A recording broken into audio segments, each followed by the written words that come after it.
North east भी तीसरा hotspot माना जाता था। मान्यवर, हिंसक घटनाएं सेम कालखंड की मैं लेकर आया हूं, फिर से इन लोगों को ऐसा न हो इसलिए। हिंसक घटनाएं 10,000 होती थी, इसकी जगह 3,238 हुई, 68% की कमी। हताहत सुरक्षा बल 397, अब 128, 68% की कमी। मृत्यु नागरिक 2,298, अब 420, 82% की कमी। हर हेड में हिंसा नॉर्थ ईस्ट के अंदर कम हुई। और इसके पहले मान्यवर किसकी सरकार थी? 10 साल तक नॉर्थ ईस्ट के सारे राज्य और यहां पर ये यूपीए की सरकार थी मान्यवर, मगर कुछ नहीं होता था। निवेदन करना, पॉलिटिक्स करना और अंदर अंदर झगड़ा लगाना, यही काम था। नरेंद्र मोदी जी ने नॉर्थ ईस्ट को मन के साथ भारत के साथ जोड़ने का काम किया। हमारे कई डेवलपमेंट के पंडित कहते हैं मोदी जी ने नॉर्थ ईस्ट को मैं बताता हूं भैया, ये भी बताता हूं मान्यवर। कई विकास के पंडित कहते हैं नॉर्थ ईस्ट में एयरपोर्ट पहुंच गया, दूरी कम हो गई। कई विकास के पंडित कहते हैं 8 राज्यों में रेल पहुंच गई, दूरी कम हो गई। कई विकास के पंडित कहते हैं इतने 1000 किलोमीटर रोड बन गया, दूरी कम हुई। अरे भाई, दूरी रोड, रेलवे और विमान से कम नहीं होती है, दूरी दिल से कम होती है। मोदी जी ने दिल से दूरी कम करने का काम किया है और नॉर्थ ईस्ट को मेन स्ट्रीम में लाने का काम किया है। आज मैं कहता हूं, ऐसे भी प्रधानमंत्री है, मोदी जी को 9 साल हुए हैं, 15 साल और 18 साल प्रधानमंत्री रहे हुए लोग हैं इस देश में जिन पर इनको नाज है और हम पर अविश्वास है, मगर वो कभी 50 बार नहीं गए। मोदी जी 9 साल में 50 से ज्यादा बार नॉर्थ ईस्ट के अंदर। ये बताता है कि नॉर्थ ईस्ट इस देश का हिस्सा है, इसका कसब हमारे मन में। उत्तर प्रदेश से बड़ा भूभाग किस तरह से छोड़ दिया था, आगजनी, टेररिस्ट, नस्ली हिंसाएं, और आप हमारा हिसाब मांगते हो। बोलो मणिपुर में बताता हूं, मैं फिर बोलूंगा मणिपुर। मान्यवर, इन लोगों ने नॉर्थ ईस्ट के लिए कुछ नहीं किया, ना विकास किया है ना कुछ किया है। मैं आपको बताता हूं, अटल जी नैसेक स्थापना कर गए थे, इसरो जैसी एक संस्था बनाई, पदेन मैं इसका अध्यक्ष होता हूं। मोदी जी ने नैसेक को एक्टिवेट करा, पूरा नॉर्थ ईस्ट का स्टडी किया है। ब्रह्मपुत्र के पूर को बड़े बड़े मैदानों में तालाब बनाकर इसके अंदर डाइवर्ट कर सिंचाई भी होगी, बाढ़ का रास्ता भी होगा और पर्यटन भी होगा। ये बाढ़ मुक्त नॉर्थ ईस्ट आने वाले वर्षों, और हम बनाकर रहेंगे नॉर्थ ईस्ट को बाढ़ मुक्त, क्योंकि आपका अविश्वास प्रस्ताव गिरने वाला है। जनता हमें चुनने वाली है, क्योंकि भले आपको विश्वास हो मगर जनता को तो। मान्यवर, मैं जब ये कहता हूं तब हमने नॉर्थ ईस्ट में शांति ऐसे भावनाओं से नहीं करी, एक कागजी शांति नहीं है। इसके पीछे रणनीति है, इसके पीछे कड़ी मेहनत है और इसके पीछे लगन भी लगी है। मान्यवर, 2014 में अचीक नेशनल वॉलंटियर काउंसिल की हमने समाधान करा, लगभग 674 लोग समाधान हुआ। अब ये अचीक नेशनल वॉलंटियर काउंसिल की हिंसा में 224 लोग मारे गए। एनएलएफटी के साथ 2019 में समाधान हुआ, 88 लोगों ने सरेंडर किया, इसमें 144 लोग मारे गए थे। बोडोलैंड के national democratic front of Bodoland के साथ समाधान हुआ 2020 में, एनएलएफटी के साथ 19 में हुआ, 2020 में बोडोलैंड के साथ national democratic front of Bodoland के साथ हुआ। 1630 लोग सरेंडर किए, 4300 लोग बोडोलैंड की हिंसा में मारे गए थे मान्यवर, 4362 लोग, और इन्होंने हथियार डाले। कार्बी समूह 197 लोग मारे गए थे, 1000 उग्रवादियों ने समर्थन किया। असम आदिवासी सशस्त्र समूह 1182 लोगों ने सरेंडर किया, 329 लोग मारे गए थे। और दिमासा नेशनल लिबरल आर्मी 168 लोगों ने सरेंडर किया, जिसमें 25 लोग मारे गए थे। मान्यवर, कुल 8000 सशस्त्र उग्रवादियों ने सरेंडर नरेंद्र मोदी जी के 9 साल में किया। और हमारे सम्मानीय सदस्य गौरव जी कह रहे थे हिंसा के त्रस्त है, देखा नहीं जा रहा है, आग की लपटें। भाई आग की लपटें अभी तो मणिपुर में मैं आता हूं क्यों हुई है, परंतु आपके समय में तो 8 राज्य आग की लपटों से घिरे हुए थे और ये हिंसा में 6000 से ज्यादा लोग मारे गए थे, जो अब सरेंडर होकर मेन स्ट्रीम के अंदर आए। माननीय अध्यक्ष जी, मैं इसलिए आपको ये कहना चाहता हूं कि पूर्वोत्तर के अंदर हमने हिंसक घटनाओं में 68%, सुरक्षा बलों की हत्याओं में 68% और हताहत नागरिक में 82% कमी करी है। ये सारा मैंने जो कहा वो समझौते किए हैं। आसाम के अंदर 70% से अधिक अपसफा का क्षेत्र मुक्त, मणिपुर के अंदर 7 जिलों के 19 पुलिस स्टेशन हटाए गए, अरुणाचल में केवल एक जिला और 3 पुलिस स्टेशन बच गए, नागालैंड में 8 जिलों के 18 पुलिस स्टेशन हटाए गए और त्रिपुरा और मेघालय में पूर्णतः अपसपा हटा लिया गया है। माननीय अध्यक्ष जी, मैं ये कहता हूं कि जो बचा कुचा काम बाकी है वो भी हम ही पूरा करेंगे, क्योंकि आपका अविश्वास प्रस्ताव गिरने वाला है, जनता हमें चुनने वाली है, क्योंकि जनता को, आपको भले अविश्वास हो, जनता को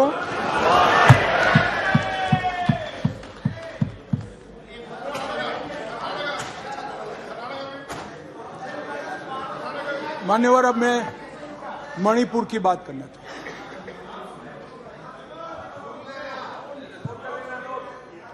भाई थोड़ी देर मान्यवर, अब मैं इस सदन में मणिपुर की बात करना चाहता हूं। मान्यवर, मणिपुर में जो हिंसक घटनाएं हुई है वो क्यों हुई है, क्या स्थिति है और इससे निपटने के लिए हमने क्या कुछ किया है, इसकी डिटेल बात मैं अभी करूंगा। परंतु मैं विपक्ष की इस बात से सहमत हूं कि वहां पर हिंसा का तांडव हुआ है और इस हिंसा के तांडव से कोई सहमत नहीं हो सकता। मान्यवर, हम भी सहमत नहीं हैं, उनसे ज्यादा दुख हमें है मान्यवर, परंतु ये परिस्थिति जन्य है। मैं बताना चाहता हूं, इसी घटनाओं का कोई समर्थन नहीं कर सकता। समाज के नाते हमें शर्म आई, इस प्रकार की घटनाएं वहां हुई है, इससे कोई इनकार नहीं, परंतु ये जो घटना हुई है वो शर्मनाक है। उस घटना पर राजनीति करना इससे भी ज्यादा शर्मनाक है। मान्यवर, एक भ्रांति देश भर की जनता के सामने फैलाई गई है कि यह सरकार मणिपुर पर चर्चा के लिए तैयार नहीं है। मैं आज भरे सदन के अंदर आपके माध्यम से सदन को बताना चाहता हूं कि सदन आहूत भी नहीं हुआ था। मैंने पत्र लिखकर अध्यक्ष जी से मांग की थी कि मैं चर्चा के लिए तैयार हूं, इसमें समय मर्यादा मत बनाइए। मान्यवर, मैं डे 1 से चर्चा के लिए तैयार था, मगर वो चर्चा नहीं चाहते, उनको विरोध करना था। और मैं कहना चाहता हूं, मेरी चर्चा से संतुष्ट न होते तो फिर कहते प्रधानमंत्री करे, प्रधानमंत्री विचार भी करते, मगर आप सदन में चर्चा ही न होने दो। मणिपुर जैसे महत्वपूर्ण मुद्दे पर गृह मंत्री को अपना पक्ष न रखने दे। किस प्रकार की डेमोक्रेटिक व्यवस्था चाहते हैं माननीय? और क्या आप सोचते हो कि शोर शराबा कर आप मुझे चुप कर दोगे? आप चुप नहीं कर सकते हो। 130 करोड़ की जनता ने हमें चुनकर यहां भेजा है, हमें सुनना पड़ेगा। आप चुप नहीं कर सकते हो। मान्यवर, मैं आज बताना चाहता हूं और बड़ी संवेदना के साथ आपके माध्यम से इस देश के 130 करोड़ लोगों के सामने मणिपुर की हालिया हिंसा क्यों हुई है और क्या चल रहा है और सरकार ने क्या उपाय किए, ये भी बताना चाहता हूं। मान्यवर, मैं पास्ट में मणिपुर में क्या हुआ ये भी बताऊंगा। अब मैं जब बताऊंगा तब ये कहेंगे कि पुरानी बातों को हमें सुनाने के लिए कह रहे हो। ना जी, मैं संवेदनशील आदमी हूं मान्यवर, मैं पुरानी बातों को राजनीतिक हिसाब किताब के लिए नहीं सुना रहा। इसलिए नहीं सुना रहा कि आपके समय में भी हुआ था, हमारे समय में भी हुआ, होता है का अप्रोच हमारा नहीं है, ये यूपीए का अप्रोच है। हमारा अप्रोच होता है का नहीं है, हम टॉलरेट नहीं कर सकते। मैं पुरानी हिंसाओं को इसलिए बताना चाहता हूं कि मणिपुर की नस्लीय हिंसाओं के स्वभाव को जनता ने जानना पड़ेगा। नस्ली हिंसा मणिपुर में जब जब होती है तब किस प्रकार से होती है वो भी जानना पड़ेगा। इसलिए मैं पुरानी हिंसाओं को भी रखूंगा। आपके मन में ये भ्रांति न हो, ये सवाल ना आए कि पुराना क्यों बता रहे। मान्यवर, 6 साल से करीब 6.5 साल से मणिपुर में भारतीय जनता पार्टी की सरकार है। मणिपुर में भारतीय जनता पार्टी सरकार बनी तब से 3 मई तक एक भी दिन कर्फ्यू नहीं डालना पड़ा। मैं मेरी बात आग्रह के साथ कहना चाहता हूं, मणिपुर में भारतीय जनता पार्टी की सरकार के 6 साल पूरे हो गए। 6 साल में मणिपुर में एक भी दिन कर्फ्यू नहीं डालना पड़ा। मणिपुर के अंदर एक भी दिन बंद नहीं रहा।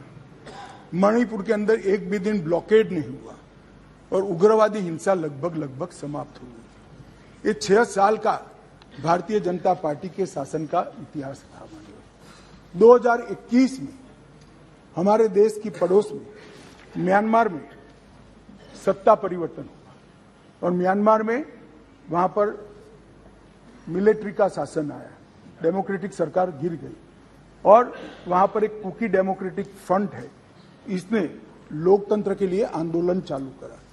जब कुकी डेमोक्रेटिक फ्रंट ने लोकतंत्र के लिए आंदोलन चालू करा, वहां की मिलिट्री शासन ने इन पर कड़ाई करना शुरू की, दबिश बनाना शुरू की और चूंकि म्यांमार की बॉर्डर फ्री बॉर्डर है मान्यवर, वहां फेंसिंग नहीं है और आज से नहीं, आजाद हुए तब से नहीं है, फेंसिंग नहीं है। तो बहुत बड़ी मात्रा में मिजोरम और मणिपुर के अंदर कुकी भाइयों का वहां शरणार्थी नाते यहां आना शुरू हुआ।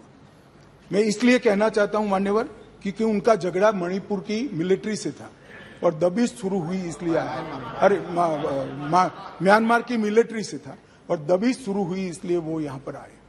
मान्यवर, हजारों की संख्या में कुकीज आदिवासी भाई यहां आना शुरू हो गए और परिवार बसने लगे। कहां बसेंगे? तो जंगल में बसने लगे और एक प्रकार से मणिपुर के बाकी हिस्सों में एक असुरक्षा की भावना हुई कि हमारी जनसांख्यिकी बदल जाएगी। हमने उसको देखा। उसी वक्त मान्यवर हमने गृह मंत्रालय में 2022 में निर्णय किया कि अब ये बॉर्डर को खुला नहीं कर सकते, बॉर्डर बनानी पड़ेगी, फेंसिंग करनी पड़ेगी। हमने 10 किलोमीटर फेंसिंग पूरी कर दी है, 60 किलोमीटर का काम चालू है और 600 किलोमीटर का सर्वे चालू है। आपने 2014 तक कभी फेंसिंग नहीं की। हमने दूरंदेशी से 23 में दंगे हुए, 21 में ही फेंसिंग का काम शुरू कर दिया था। 10 किलोमीटर ट्रायल फेंसिंग बन चुकी है, 60 किलोमीटर का काम चालू है और 600 किलोमीटर का सर्वे बाकी, जिससे ये घुसपैठ को रोका जा सके। फिर एक अनरेस्ट खड़ा होने लगा क्योंकि वहां जनसांख्यिकी बहुत निर्णायक होती है मान्यवर। घाटी में कुकी भाई रहते हैं, पहाड़ पर ट्राइबल भाई रहते हैं, तो उनके घाटी में मतई रहते हैं और पहाड़ पर कुकी और नागा ट्राइबल भाई रहते हैं। तो एक जनसांख्यिकी के बदलाव का बड़ा दबाव रहता है कि हमारी संख्या, हम अल्पमत में आ जाएंगे। तो इसके लिए हमने लगभग जनवरी महीने से हमने वहां पर जितने भी शरणार्थी आए थे उनको एक परिचय पत्रक देने की शुरुआत की। उनका थंब इंप्रेशन लिया, आई इंप्रेशन लिया और थंब इंप्रेशन और आई इंप्रेशन को वोटर लिस्ट और आधार कार्ड के नेगेटिव लिस्ट में डालने का काम किया। ऐसा नहीं है मान्यवर कि यहाँ गृह मंत्रालय के कंट्रोल रूम में कोई आंख मूंद कर हुआ। 2023 में दंगा हुआ, 21 में हमने फेंसिंग चालू करी, 22 में हमने फेंसिंग चालू करी और 23 की शुरुआत में हमने थंब इंप्रेशन और आई इंप्रेशन लेने की शुरुआत की और उसको भारत के वोटर लिस्ट और आधार के नेगेटिव लिस्ट में डालने की। फिर भी ये जिस प्रकार से संख्या बढ़ती गई, एक असुरक्षा की भावना मतई लोगों में फैलती गई।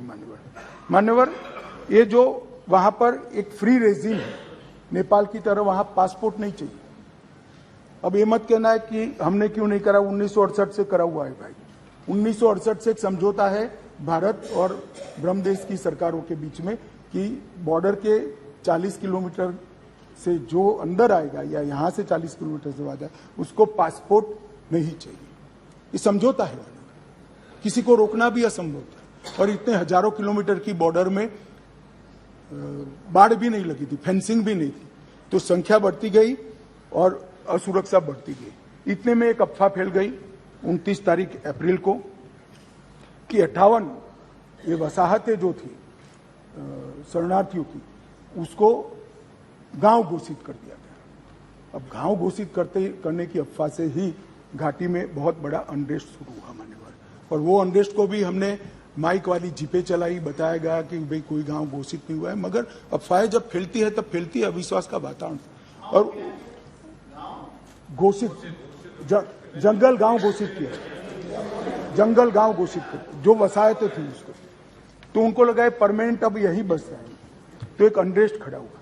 उसके बाद में आग में तेल डालने का काम हाईकोर्ट मणिपुर के अप्रैल महीने में आए हुए एक फैसले ने कहा, जिसने सालों से पड़ी हुई एक लंबित पिटीशन को अचानक चलाया। अचानक चलाकर ना भारत सरकार के ट्राइबल आयोग को शपथ पत्र लिया, ना भारत सरकार के ट्राइबल डिपार्टमेंट का लिया, ना भारत सरकार के गृह मंत्रालय का लिया, ना मणिपुर सरकार का लिया, और अचानक ही कह दिया कि 29 अप्रैल के पहले इस मतई जाति को ट्राइबल घोषित कर दी गई। इससे पहाड़ पर बहुत बड़ा अनरेस्ट हुआ, ट्राइबलों में बड़ा अनरेस्ट हुआ कि अब मतई ट्राइबल बन जाएंगे तो हमारी नौकरी हो गई। स्पर्धा का भाव होता है और स्वाभाविक है, एक कोई कानूनी प्रक्रिया के बगैर एक ऑर्डर कर दिया गया, जिसके कारण ऊपर भी, नीचे ऑलरेडी अनरेस्ट चालू था, ऊपर भी अनरेस्ट हुआ, और 3 तारीख को एक रैली के अंदर एक क्लैश हो गया, और क्लैश होने के बाद दंगे चालू हुए जो अब तक अशांत परिस्थिति को बनाए हुए हैं। अब इस परिस्थिति को आप वो क्यों नहीं गया, ये क्यों नहीं गया, इस तरह से आप तुलना मत करिए। ये परिस्थिति जन्य दंगे है मान्यवर। मैं आगे भी कहना चाहता हूं, इसके साथ एक बहुत बड़ी बात दूसरी भी हुई है कि वहां मिलिट्री का शासन आने के बाद थोड़ी ढिलास आ गई है, और नारकोटिक्स का भी बहुत बड़ी तस्करी म्यांमार की ओर से मणिपुर की ओर हुई है। इसके व्यापार से भी बहुत बड़ा अनरेस्ट हुआ है, मगर जो क्लिंचिंग चीज थी वो कोर्ट का जजमेंट थी, उसकी अंतिम तारीख 29 मई थी, और इसके विरोध में एक जुलूस निकला। जुलूस में दोनों ग्रुपों के बीच में भिड़ंत हुई, और देखते देखते घाटी में और पहाड़ पर दोनों जगह एक दूसरे पर हमले करना, हिंसा करना शुरू हो गया। मान्यवर, अब 2 सवाल हैं कि हिंसा शुरू करने के बाद क्या किया, मैं उस पर बाद में जाता हूं। इतनी ही शांति से बताऊंगा, कोई जरा भी मन में, मैं कोई किसी चीज से भागना नहीं चाहता, भागना मेरा स्वभाव ही नहीं है भाई, मैं किसी भी चीज से भागना नहीं, मगर मणिपुर की नस्लीय हिंसाओं के इतिहास को समझना पड़ेगा। 1993 में श्री पीवी नरसिम्हा राव जी प्रधानमंत्री थे, राजकुमार दोरेंद्र सिंह कांग्रेस के नेता मुख्यमंत्री थे, और नागा कुकी संघर्ष हुआ। नागा कुकी भी नस्लीय हिंसा थी, और उस वक्त 750 लोग मारे गए, 200 लोग घायल हुए, 45,000 लोग शरणार्थी थे, और 1.5 साल तक ये हिंसा अविरत रूप से चलती रही। अब ये कहते हैं प्रधानमंत्री जी क्यों नहीं बोले, भाई 700 लोग मारे गए थे, 200 लोग घायल हुए, 45,000 लोग शरणार्थी बने। आपको मालूम है जवाब किसने दिया मान्यवर? इनको मालूम है जवाब किसने दिया? MOS राजेश पायलट। और ये मुझे नहीं बोलने देते मान्यवर। इतनी जघन्य घटना हुई, भारत सरकार से किसी ने मुलाकात की क्या था? ट्राइबल मिनिस्टर गया? ना जी। समाज कल्याण विभाग के मंत्री गए? ना जी। होम मिनिस्टर का question does not arise. MOS गए? ना जी। और ये पूछते हैं हमें कि प्रधानमंत्री क्यों नहीं गए? अरे भाई, आप जरा देखिए कि नस्लीय हिंसाओं का इतिहास, मैं पूरा बताता हूं इतिहास, मुझे जल्दबाजी नहीं है, बड़ा महत्वपूर्ण मुद्दा है, मुझे पूरा बताना है इतिहास। संसद के अंदर विपक्ष बोलते बोलते थक गया, गृह मंत्री जवाब देने के लिए खड़े नहीं हुए, MOS ने जवाब दिया मान्यवर, और ये लोग प्रधानमंत्री जवाब दे वो मांग से पूरा पार्लियामेंट होल्ड करे हुए मान्यवर। 1993 में दूसरी बार संघर्ष हुआ, मतई पंगल संघर्ष हुआ, 100 लोग मारे गए, वो भी 1 साल तक चला, और राज्यसभा में गृह मंत्री ने जवाब दिया, बस, लोकसभा में नहीं। और ये कह रहे हैं प्रधानमंत्री जवाब दे। मुलाकात की किसी ने नहीं की, ना गृह मंत्री ने, ना MOS ने, किसी ने नहीं की। फिर इंदर कुमार गुजराल आए 97-98 में, कुकी पाइते संघर्ष हुआ, 350 लोग मारे गए, 1 साल तक संघर्ष चला। ये भी नस्लीय हिंसा है। मैं टेररिज्म की घटनाएं नहीं गिना रहा, नस्लीय हिंसा समझा रहा हूं। 1 साल तक चला, चर्चा ही नहीं हुई, स्टेटमेंट भी नहीं हुआ, सवाल भी सारे खारिज कर दिए गए, और ये कहते हैं प्रधानमंत्री जवाब दे। और मैं डे वन से कह रहा हूं मान्यवर, मैं जवाब देने के लिए तैयार हूं, मेरी ड्यूटी है, मैं देश के प्रति जवाबदेह हूं, संसद के प्रति जवाबदेह हूं, विपक्ष के प्रति भी जवाबदेह हूं। मैं आपको जवाब देने के लिए, मुझे बोलने नहीं देते हैं। ये किस प्रकार का लोकतंत्र है मान्यवर? तो अब तो बोलने ही दोगे, अब तो बोलने ही दोगे दादा। मैं पहले की बात कर रहा हूं, पहले की बात कर रहा हूं। और हमारे गोगाई जी कहते हैं मौन तोड़ने के लिए लाया गया। अरे भाई, मौन रखने वाले तो हार गए और वहां बैठ गए, हम तो बोलने वाले हैं, जवाब देने वाले हैं। हम मौन नहीं रखते, मौन आप रखते हैं। हमें कुछ नहीं छुपाना, हमारा कोई आदमी इसमें इन्वॉल्व नहीं है। मैं नाम बोलना नहीं चाहता, गृह मंत्रालय के रिकॉर्ड पर नेताओं के नाम है। सुनना है तो बता दूं, आप खड़े होकर कह दो बताओ तो मैं बता देता हूं। नाम सुनना है,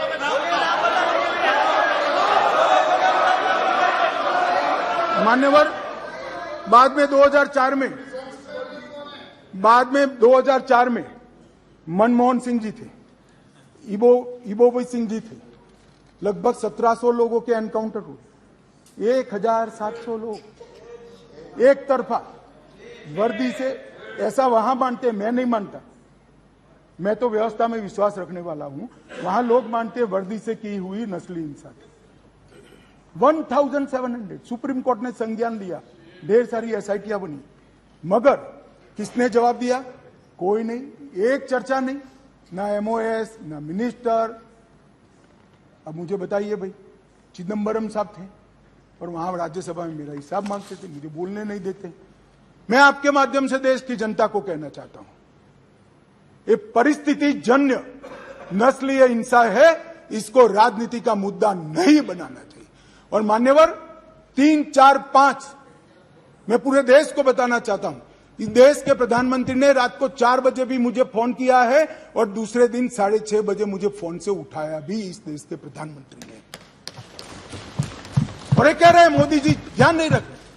मान्यवर 3 दिन तक लगातार हमने यहां से काम करने का काम किया, 16 वीडियो कॉन्फ्रेंस करी, 36,000 लोग सिक्योरिटी फोर्सेस CAPF के वहां पहुंचाए, वायुसेना के विमानों का उपयोग किया, चीफ सेक्रेटरी बदल दिया गया, DGP बदल दिया गया, सुरक्षा एडवाइजर भेज दिया गया, चीफ सेक्रेटरी भारत सरकार ने भेजा, DGP भारत सरकार ने भेजा, सुरक्षा एडवाइजर भारत सरकार। ये सब 4 तारीख की शाम को समाप्त हो गया था। 3 को हिंसा हुई, 4 तारीख को समाप्त हो गया था। और ये कहते हैं 356 क्यों ना लगाया? 356 तब लगती है जब हिंसा के समय राज्य सरकार कोऑपरेट न करे। हमने DGP बदल दिया, उन्होंने भारत सरकार के DGP को स्वीकार कर लिया। हमने चीफ सेक्रेटरी बदल दिया, उन्होंने भारत सरकार के चीफ सेक्रेटरी भेजे हुए चीफ सेक्रेटरी को। मैं यही कह रहा हूं, समझ न हो तो नहीं आएगी भी। CM तब बदलना पड़ता है जब कोऑपरेट न करे। ये CM कोऑपरेट कर रहा है, DGP, सुरक्षा सलाहकार, ये सबको हमने बदला है। मान्यवर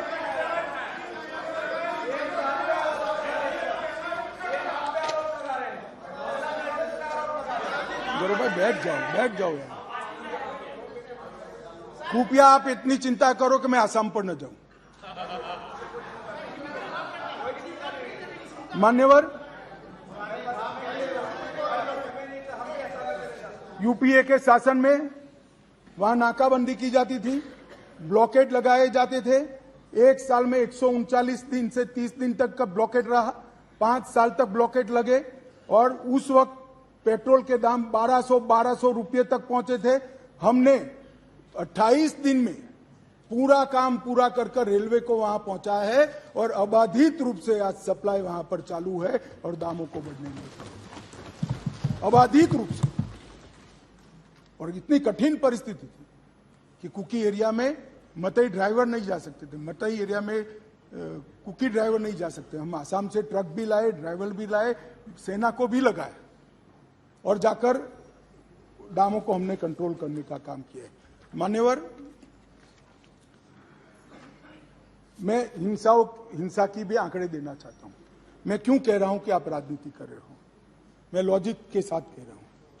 मान्यवर, अब तक 152 लोग मारे गए। इसमें कोई छुपाने की जरूरत नहीं है। ये सोशल मीडिया के जमाने में छिप भी नहीं सकता है और हमारा स्वभाव भी छिपाने का नहीं है। मान्यवर, 152 लोग मारे गए, इसकी एनालिसिस क्या है? मई में 107 मारे गए, मई महीने में। आज हम अगस्त में, जून में 30 मारे गए, जुलाई में 15 मारे गए और अगस्त में अब तक 4 मारे गए। मान्यवर, मई में जो 107 मारे गए उसमें से 68 लोग 3, 4 और 5 में पहले 3 दिन में ही मारे गए।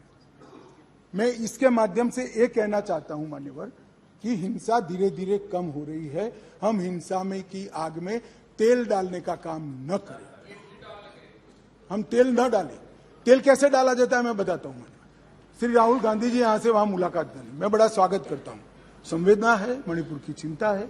गए, एयरपोर्ट पर उतरे, उन्होंने कहा कि भाई हमें चूड़ाचांदपुर जाना है। ठीक है भाई, अगले दिन जाने वाले थे, पहले दिन कहा कोई बात नहीं, चाहिए आप जरूर जाना चाहिए। हमने कहा हेलीकॉप्टर से चले जाइए, कि नहीं मैं रोड से जाऊंगा।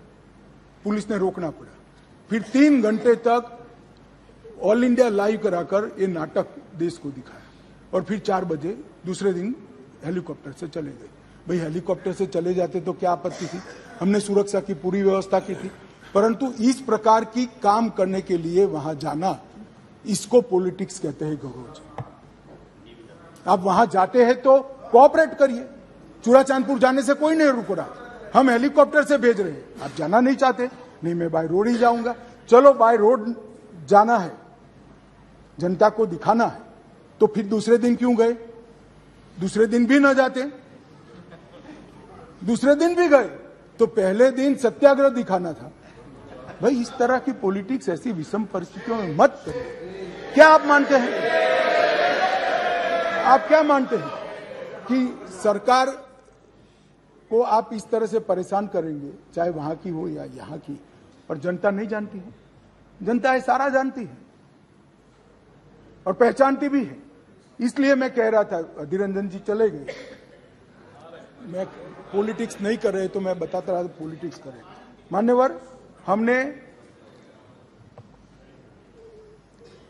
लगभग 14,898 लोगों को अरेस्ट किया है और हर केस की एफआईआर 1106 एफआईआर रजिस्टर कर दी गई है। अब अंत में जो शर्मनाक वीडियो आया, मैं इसके बारे में भी कहना चाहता हूं। मान्यवर, ये वीडियो 4 मई के दिन की दुर्भाग्यपूर्ण घटना है। दुनिया में किसी भी जगह पर, किसी भी स्थान पर किसी महिला के साथ, किसी युवा महिला के साथ इस तरह की घटना समाज के नाम पर धब्बा है। मान्यवर, इसका कोई समर्थन नहीं कर सकता, ना सदन कर सकता है, ना कोई पॉलिटिकल पार्टी ना कर सकती है, यहाँ की ना वहां की। मेरे मन में एक छोटा सा सवाल, मेरे मन में तो नहीं आया, कुछ मीडिया के मित्र जो ऊपर बैठे हैं उन्होंने डाल दिया। उन्होंने मुझे पूछा कि अमित भाई ये 4 मई का वीडियो संसद सत्र के 1 दिन पहले ही क्यों आया? अगर किसी के पास वीडियो था तो वीडियो डीजीपी को देना चाहिए या नहीं देना चाहिए? मानिए, किसी के पास वीडियो था तो पुलिस तंत्र को देना चाहिए या नहीं देना चाहिए? उसको सार्वजनिक करना चाहिए क्या? वो महिला के सम्मान की तो सोचो ना जी। इंटेलिजेंस का सवाल नहीं था भाई, वहां उस वक्त इतने हुड़दंग में। एक मिनट, इंटेलिजेंस के पास नहीं आया, मगर आपको देना चाहिए था या नहीं देना चाहिए था? आपको देना चाहिए था या नहीं देना चाहिए? हाँ, दादा का काम टीवी में बताने का है। दादा का काम। मान्यवर, फिर भी मैं टाइमिंग में ज्यादा नहीं जाना चाहता।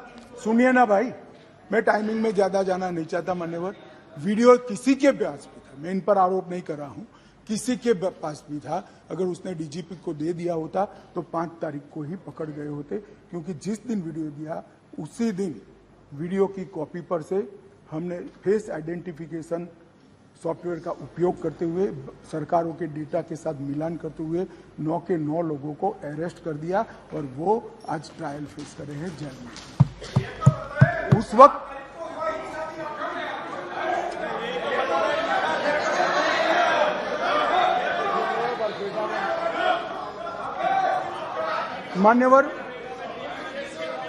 मान्यवर मैं शांति के लिए किए गए प्रयासों को भी सदन के सदस्यों को बताना चाहता हूं।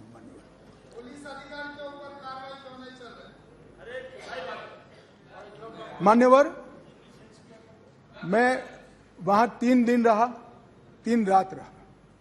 मेरे साथी नित्यानंद जी 23 दिन तक लगातार वहां रहे। एमओएस होम मिनिस्टर पहली बार नहीं, कोई गया ही पहली बार मैं ही गया हूं।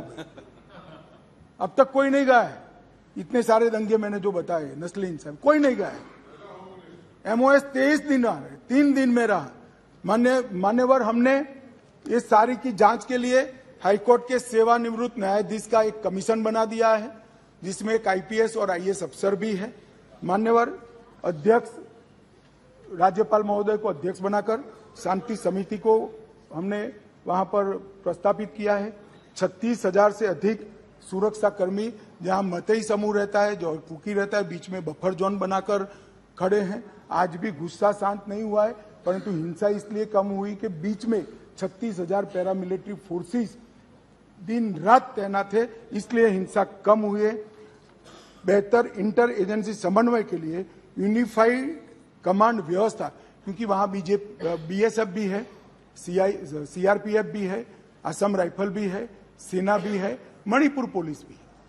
5 सुरक्षा एजेंसियों के बीच में बेहतर समन्वय के लिए यूनिफाइड कमांड व्यवस्था बना दी गई है और उसकी चेयरमैनशिप यहां से भेजे गए सुरक्षा सलाहकार के हाथ में है। इस घटनाक्रम के पीछे षड्यंत्र वाले जो 6 केस रजिस्टर किए, 6 के 6 केस पहले सीबीआई को दे दिए गए थे। सुप्रीम कोर्ट ने और 11 केस सीबीआई को दिया है। इसके लिए भी एसआईटी आज गठित हो गई है। मान्यवर पीड़ित और पुनर्वसन पैकेज दिया गया है। सभी मृत्यु वालों को 10 लाख रुपया चुकाने का काम समाप्त हो चुका है। लगभग 30,000 मैट्रिक टन चावल रातों रात पीयूष भाई ने यहां से वहां भेजा है, जो अभी बांट रहे हैं। किसी भी क्षेत्र में मेडिकल सुविधाओं का अभाव न हो, इसलिए भारत सरकार की 8 टीमें अलग अलग एम्स से वहां कैंप के अंदर कर दी गई है। कोर्ट में मुकदमों में किसी की एक्स पार्टी सुनवाई न हो, इसलिए चारों प्रभावित जिलों के डिस्ट्रिक्ट कलेक्टर के वहां वीडियो कॉन्फ्रेंस की सुविधा कर दी है, तो हाईकोर्ट में जाना नहीं पड़ता है, सबकी सुनवाई वहीं से हो रही है। बच्चों का ऑनलाइन एजुकेशन चालू हो गया है। घाटी में 98% स्कूलें खुल गई है, 80% उपस्थिति रहती है। 2% स्कूलों में कैंप चल रहे हैं, वो भी अब अस्थायी शेल्टर बनाने की शुरुआत हमने कर दी है। राहत सामग्री सुलभता से मिले, इसके लिए भी हमने ढेर सारे प्रयास किए हैं और सुरक्षा की समीक्षा भी हर सप्ताह मैं यहां से वीडियो कॉन्फ्रेंस से यूनिफाइड कमांड के साथ करता हूं। गृह सचिव हर दूसरे दिन करते हैं और डीआईबी हर रोज करते हैं। मान्यवर इतनी क्लोज वॉच के साथ वहां शांति बनाने का प्रयास चल रहा है। मैंने आगे कहा कि पुरानी सरकारों में किसी में 9 महीना हुआ, किसी में 1.5 साल हुआ। मैं इतना जरूर कहना चाहता हूं मान्यवर, कम से कम समय में ये हिंसा को शांत करने का काम हम कर पाएंगे, ऐसा मुझे भरोसा है। मान्यवर, सीमा की सुरक्षा को सुनिश्चित करने के लिए बाढ़ बनाने का काम शुरू हो चुका है। बाकी बाढ़ का सर्वे हमने और गति से चालू किया है। बायोमेट्रिक्स लेने की गति भी हमने बढ़ा दी है और मैं इस सदन के माध्यम से मणिपुर के दोनों समुदायों से करबद्ध निवेदन करना चाहता हूं, हिंसा किसी भी समस्या का समाधान नहीं है। वार्ता करिए। अभी हम मतई समुदाय के साथ भी वार्ता कर रहे हैं, मैं स्वयं कर रहा हूं।